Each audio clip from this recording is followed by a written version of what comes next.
දම්පාට කෑම කලරින් දාලාද? නෑ. මං අද ඔයගලන්ට කියලා දෙන්න යන්නේ දම්පාට අලවල කොඩොල් වලින් හැදෙන රස කෑමක්. මේ තියෙන්නේ ඒ අල හැදෙන්නේ පොළොව යට උනාට මේවා හැදෙන්නේ ඒ වැලේම චූටි අල විදියට. මං ඉස්සෙල්ලා මේ ටික හොදගෙන ඊට පස්සේ ප්‍රෙෂර් කුකර් එකේ දාලා තම්බ ගන්නවා. අපි වතුර පොඩ්ඩක් ඇඩ් කරන්නේ. මේකට ගොඩක් වතුර ඕනේ නැහැ. මේ විදියට වතුර ටිකක් එකතු කරලා ඊට පස්සේ තම්බ ගන්නයි තියෙන්නේ. ලුණු එකතු කරන්නේ නැහැ මම මේ වෙලාවේ. පස්සේ තමයි ලුණු එකතු කරන්නේ.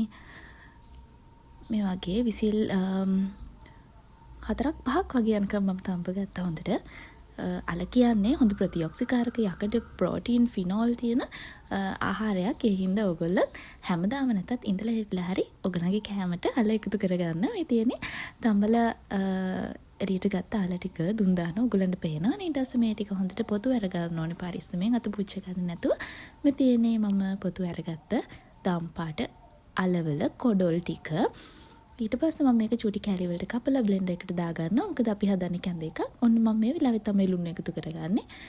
ලුණු එකතු කරලා වතුර ටිකක් එකතු කරගන්නවා. ඊට පස්සේ මේක බ්ලෙන්ඩ් කරනවා. බ්ලෙන්ඩ් කරාට පස්සේ මෙන්න මේ වගේ කැඳ එකක් අපිට හම්බ වෙනවා. ඔයා කැමති නම් මේක තව චුට්ටක් රත් කරලා එකතු කරගන්නත් පුළුවන්. මේ තියෙන්නේ අපි ඔයගේ හදාගත්ත කැඳ එක. ඔයගොල්ලෝ නිවාඩු දවසක උදේට පුළුවන් නම් හදලා බලන්න. යම්මු බයි.